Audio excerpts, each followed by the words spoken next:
March of 2020, people were saying, is Realogy going to go bankrupt? They've had a huge bounce back since March of 2020.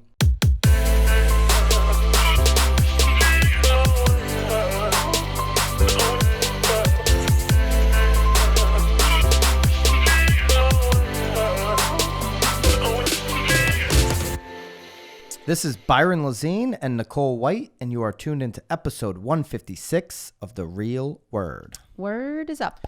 All right, we've got part 2 here. We're going to jump right into it because we've got 5 trends. If you missed the first 4 trends, 9 through 6, really, the way they did it. This is the way Swanepoel did it. I was waiting for you to see how your math came out. Go back and watch episode 155. Are you telling them where they're going now? Are we doing that still? No, we're done.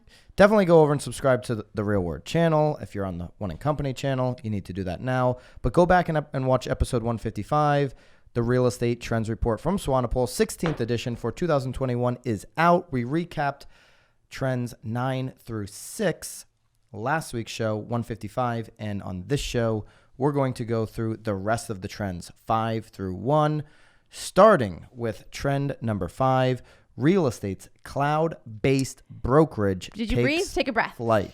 I did. Good. All right. Okay. This is the model and structure behind EXP's Realty explosive growth. Obviously, they have been on a just tear since 2017 in terms of adding agents, teams, mega teams. I'm thinking about some of our friends, Kyle Whistle in San Diego, Scott Compa team over he's EXP? Huh. Big EXPer now. He's always trying to sell the mastermind. No, he's not. Well, it's interesting though because there are some EXPers though that ditched out this year too. Yeah, a couple. Not a lot. But maybe. Yeah, I mean, obviously, you're talking about Macy, who went over to that new. I don't really want to mention them because they're not really on the radar yet. No, I'll mention them. The Real Brokerage, I guess they're called. But anyways, Macy switched out of EXP, similar model. But everybody knows an EXP agent, but it's really been that mega team switching over to EXP that's really helped with their growth. We can name a number of them. But anyways, EXP in just 12 years, this is the big stat. Mm-hmm. In 12 years, they have become the 4th largest brokerage in terms of volume, the 3rd largest brokerage in size. The volume was over $36 billion in 2019. Sides over 130,000. They didn't have their final 2020 numbers. Obviously, this was written in October of 2020. But to me, when I look at the market caps, the way they list brokerages, they're considering kind of like Zillow and Redfin, residential real estate companies. In terms of a stock market cap, EXP has the highest market cap of any residential brokerage. If you're in real estate, you've been recruited by one of these agents before. For sure. And, there's a lot of teams like the ones I just mentioned that are still building a true business. There's also a lot of agents that have just switched over to work on their downline. So that part of it's not that sustainable. It's sort of like a Herbalife. Like you're selling Mary Kay products. Exactly. So not every agent is going to be productive. They have what is their agent count right now? Number 3 for national rank at just about 25,000. That's their source is their own 2020 Real Estate Almanac. That is probably up even as of today. I think it's up like over 30,000 now. I mean, they just continue to add agents at a massive tear. I'm certain though it was probably much easier to do that too, since we were living in such a virtual world too. I mean, I feel like if you were just sort of pinging those words, it was so much easier to sort of get these agents in too. As of October 16th, 2020, their market cap was $3.51 billion. Obviously, Zillow's $22 billion. If you want to include CoStar again, they're up over $30 billion now that they're getting into residential real estate. Redfin's just at about $5 billion. And then you've got Realogy down, which we're going to talk about next, at $1.24 billion. And then nobody else is in the billions for the market cap. Remax is under $1 billion, so on and so forth. So those are the public traded companies. EXP, their stock, let me just actually, I don't have it up, but I'll just bring it up real quick. I thought you already had it up. No, that was Realogy. EXPI is the stock ticker. If you were in EXPI a year ago, it was, let's go January 13th, 2020. What's today? About that. $10.45, where today it sits at $73.75. Pretty good return in the last year.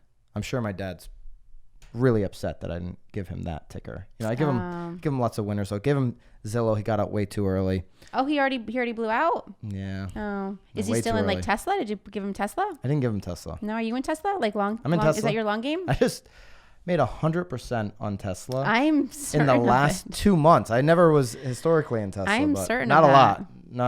Not enough certainly to make a difference. Okay. That's trend number 5, EXP. They're not a racket. They're not going anywhere. No. They're here to stay. They go into huge detail. Obviously, we're going to cover everything because we want to get through all the trends. By the way, we said this on the last show, we don't make no anything money promoting this book. I encourage you, if you're in residential real estate, to go out and digest this report. All right. Trend number 4, revitalizing real estate's largest franchisor and brokerage company. That is, of course, Realogy. Now, when they say largest, it's interesting because we just said EXP has the largest... largest franchisor. Market cap. Franchisor. Well, they're saying franchisor and brokerage, both of them. Right. I think they're doing it based off of agent count. I don't know. It's definitely not the largest market cap because we just went through that. Their market cap has been on a decline for almost a decade. In 2013, they were over $7.5 billion on the market cap. But it's going over volume and size. This is something different than the market cap.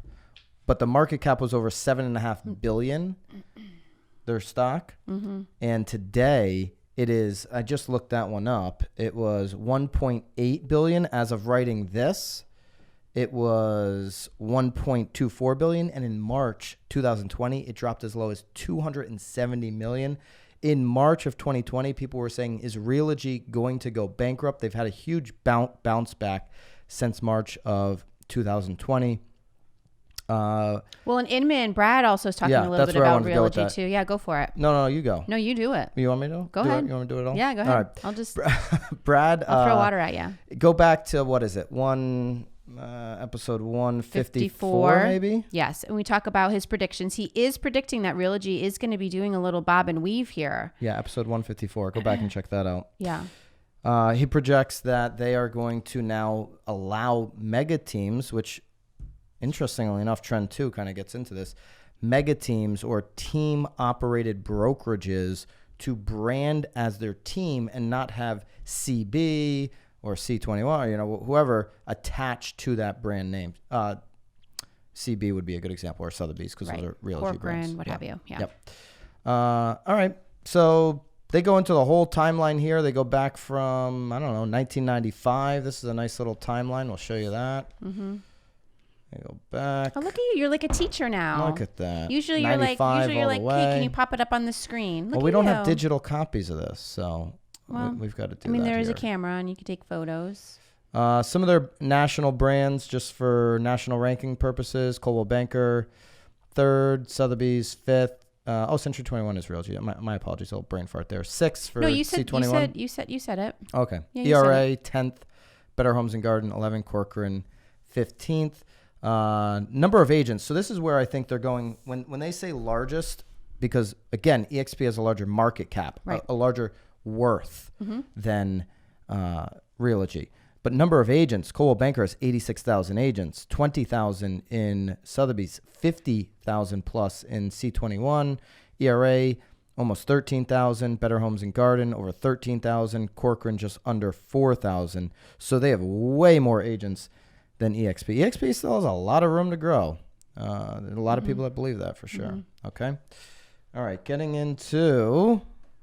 That's it. We're Trend. done with Yeah, we're done with Realogy. We're done with Realogy. Good for them. Good for them. A lot of good information. Certainly, if you are in one of those brands, if you're somebody who owns Realogy stock or working for one of their brands, I would definitely dissect every single word of Trend 4. I think there's some valuable information if you're thinking about staying there long term or maybe making a move. I'd advise you to jump into Trend number 4. All right. Trend number 3, managing diversity and inclusion. We covered this quite a bit here on The Real Word, going all the way back, obviously, to the Newsday. Yeah, what was that, January? I think we started talking about this in January, right? Yeah, maybe that was at least the prediction, and then, Yeah. It started with Brad's 2000. We had never heard of it until his prediction. Yeah. The Newsday investigation in Long Island, of course, where there was a lot of steering and redlining going on. They talk about redlining, steering, access to credit. Mm-hmm. So blacks in 2000, let me see if that was 2019. I don't think it was 2020. I think it was 2019. Access to credit. Yeah, data report of 2019. Blacks were denied mortgage opportunities 16.1% of the time, denied financing, where whites were only denied 6%. Or no, whites were 6.1% and it was 16% for black borrowers, 10.8% for Hispanic borrowers, 8.6% for Asian borrowers. So huge disparity there. We went into I got to go to that chart. Here's going back to the again. I want to do it again. They have great timelines in this report. Mm-hmm.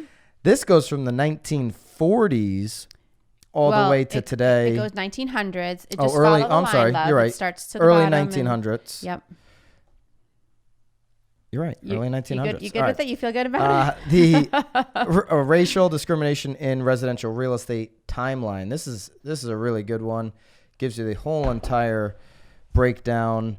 All the way to 2020. What did they have for 20? When NAR was founded in 1908, membership was 100% white male. 100% white male in 1908.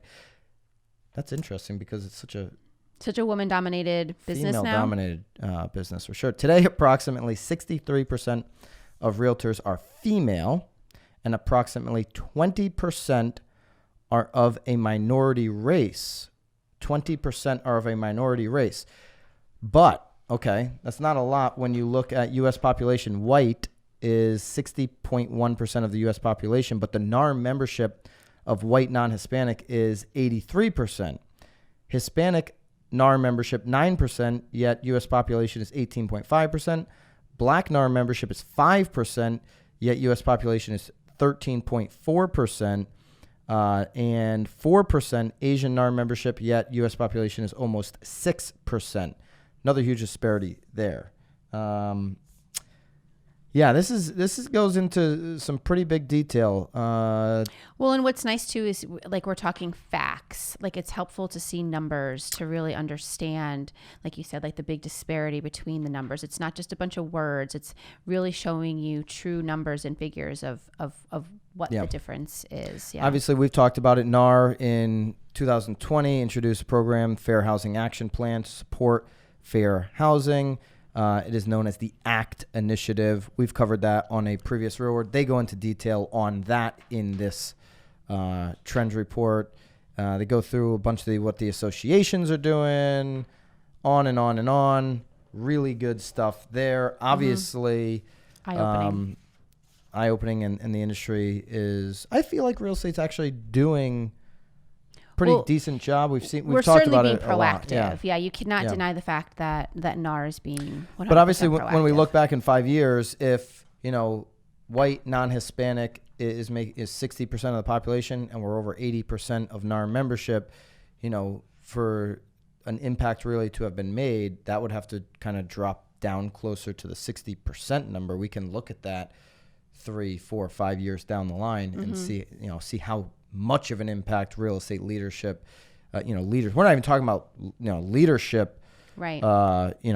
What those rankings are there. We're just talking about the overall numbers. But what are the leaders in real estate going to do to get those numbers up and make those opportunities? Hopefully, provide access. Yeah. In all honesty, I mean, I think that's where it all starts. But anyway, and we talked previously on the Real World. We talked about kind of opportunities for lower income, because we talked about, or in here it talks about that net worth. I mean, this is a mind-boggling number here. Right. So obviously home ownership down in these categories, and we've talked about that in the past, but here is family median net worth by race. This one was like, yep. Whoa. Well, again, I mean, if you look at the amount of home ownership too, I mean, it's clear why the numbers are so 2019 family median net worth: white, non-Hispanic, $188,200, black, $24,100, Hispanic, $36,200. Those are 2019 numbers. And home ownership, to me, has everything to do with that net worth. You talk to any millionaire, right? Like, real estate is a part of that portfolio. Sure. Owning real estate, not being, I've been, and you can go back to many episodes where I say, hey, if you're an entrepreneur, if you're starting your career, if you're not certain you're going to be in a specific location for 7 years, do not own real estate. Right, rent. But at some point, when you settle down, when you really know what the next 10 years looks like for your career, for your life, owning real estate is essential to building net worth. Oh, and you can and you bought a house this year too. Yeah. You did it. Got to do it. Put your feet down. I had another one too. I like it. Multiple. All right. Number 2. The lead generation focused business opportunity. This, to me, if you're not doing it, we said this a few episodes back. If you're not doing this on your team, you are going to be behind. One, I've said it many times. The individual agent, you're gone, you're toast. Zillow already killed you.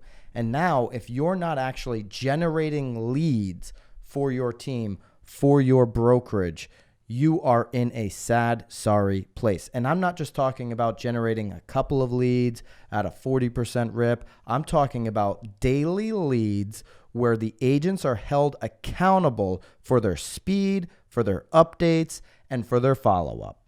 That's what the top brokerages are doing. They say in here, not every team does this, but most of the successful teams often do. That's either in your traditional team model or your team brokerage model. Lisa Chinati, for example, the number 1 team in all of Massachusetts, has shifted from the team model to now owning her own brokerage, and that whole entire brokerage is under the team model. I think there's going to be a succession plan where if you just want out of the team model, you can go into the brokerage, but 99% of the volume and sides is currently living inside of the team. Mm-hmm. Why does this make sense? You can control where the leads go. You can control that level of follow-up, that Amazon-like experience that Zillow is looking for. Right. When you look at a lot of the brokerages, even in your marketplace, just go onto Google and type in real estate agents in your location, okay? And look at how many of the brokerages don't even have Google reviews. And if they've got a couple, it's usually somebody who is really upset ripping them. It's because the brokerages haven't even figured out on, most of the brokerages, not all, but a lot of the brokerages in a lot of your areas haven't even figured out how important it is to generate online leads through Google like Zillow figured out 15 years ago. It's why Zillow dominated the residential real estate industry. They figured out how to run Google ads. Amazon was Google ads' biggest spender for years when they built their business, right? How many of the brokerages in your community, in your area, have not even gone out there and jacked up their Zillow reviews? It's mind-boggling. Well, and I mean, it's funny though, because I bet those same you pull out the local newspaper and see how many of them are still running ads in their papers though too. Yeah. Still doing the same thing they've always done. Yeah. They don't even, some of the stuff that the major teams are talking about, running competing websites, not just having one brokerage website, but having competing websites for Facebook ads, for Google ads, right? For SEO content. This is what the top teams are doing. And the top teams can move a lot quicker because they're not having to invest $4 million revamping an entire website. Right. They're saying, you know what? Ylopo's interesting right now. It's generating leads for top teams across the country. I'm going to shift over there. I'm not locked into Boomtown.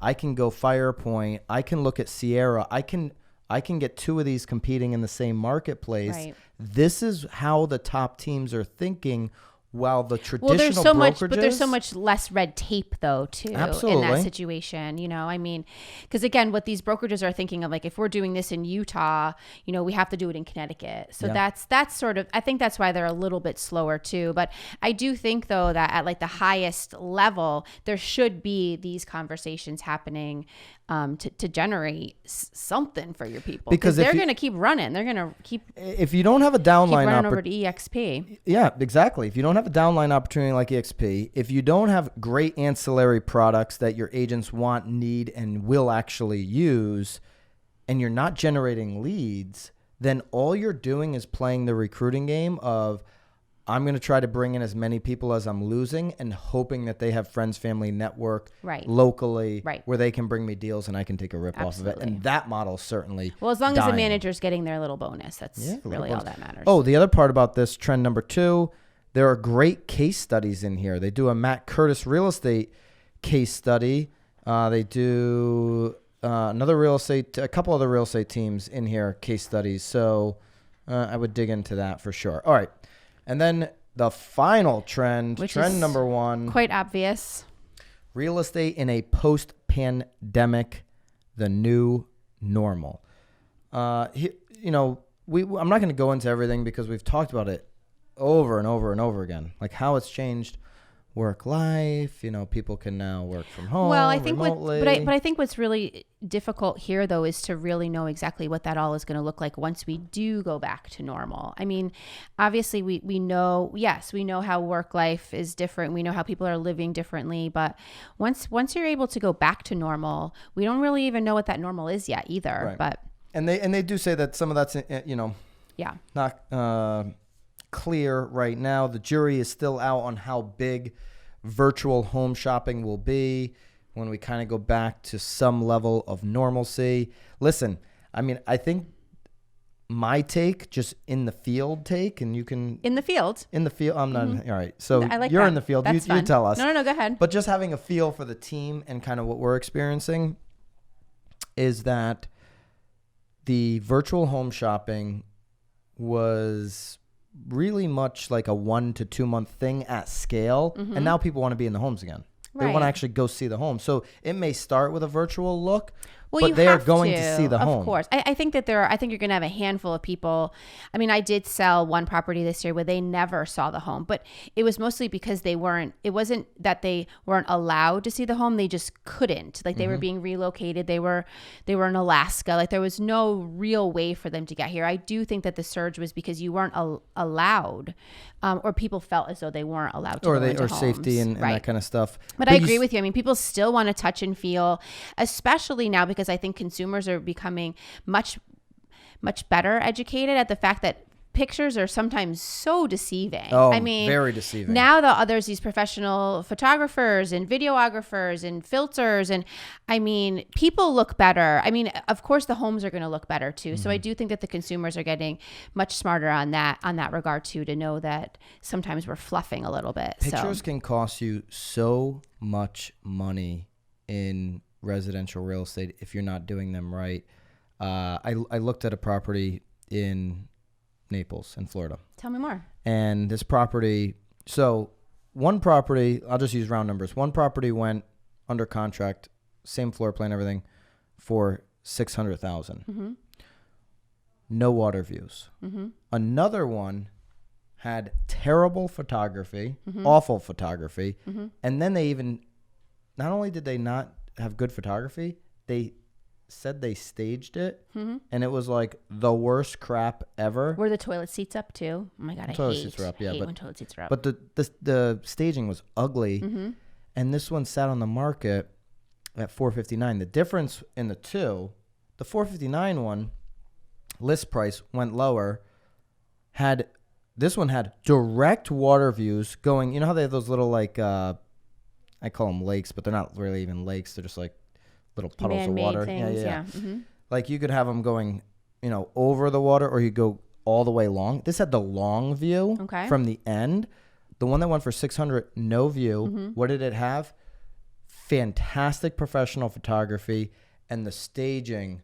It really watched you nothing wasn't else. staged. Like the it was their cabinets furniture. were the kitchen. Couple bath, of minor upgrades. Yeah. Floor plan was exactly the same. So buy it for the $459, stage it, and then just relist it. Correct.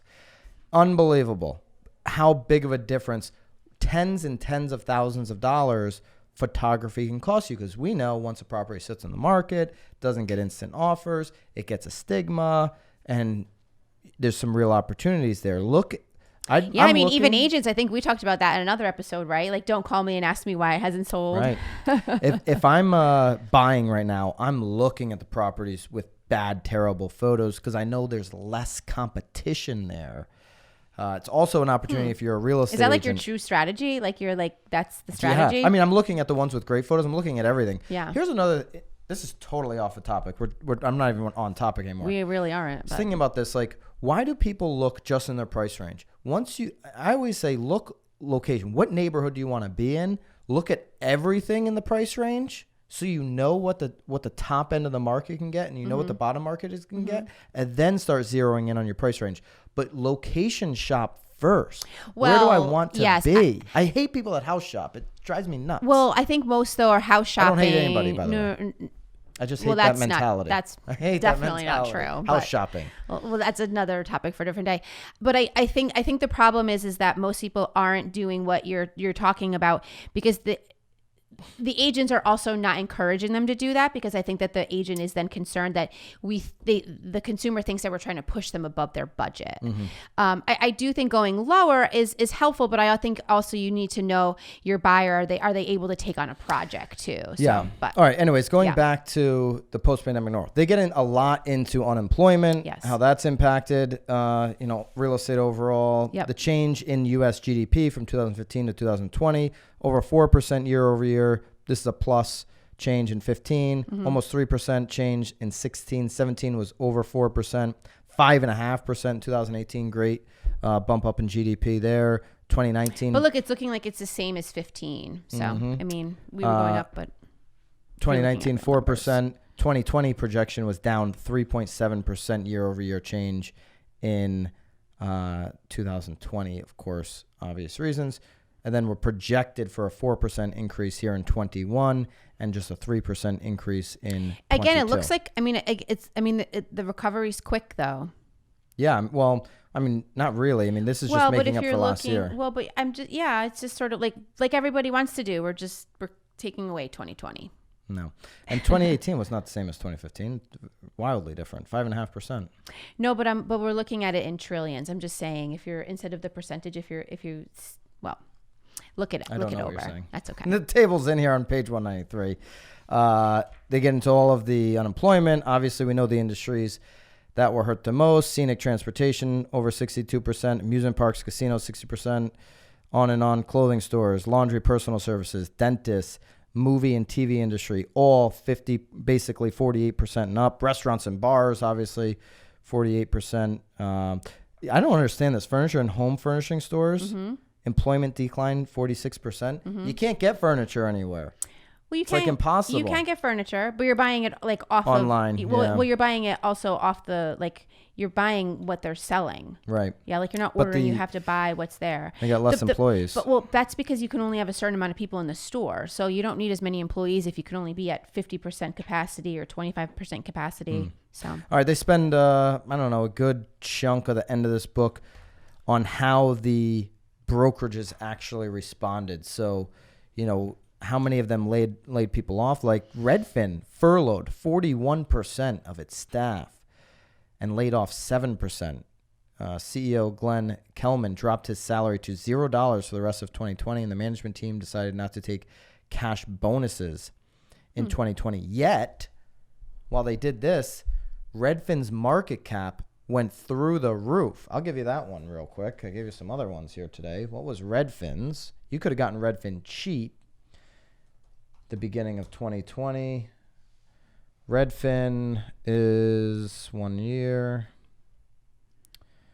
They were at $22 a share. It still looks like EXP was mid-January, the better move. And $80 today, $79 today.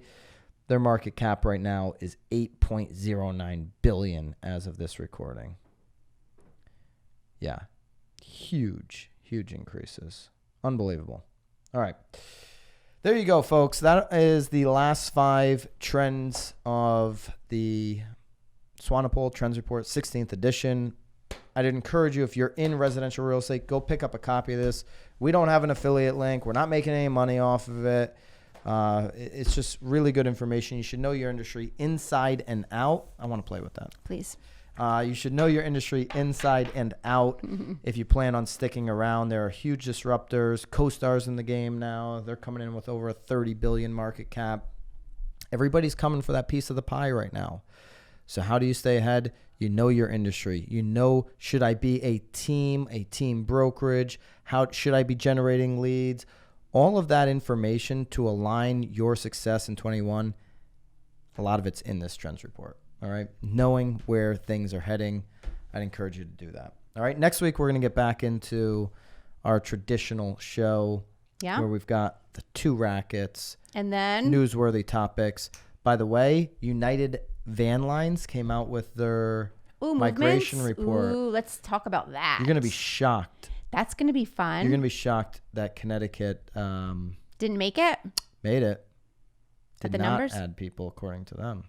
I was shocked. Interesting. Maybe we'll talk about that next week. But I wonder, is it based on primary residence or secondary? Migration in and out of a state.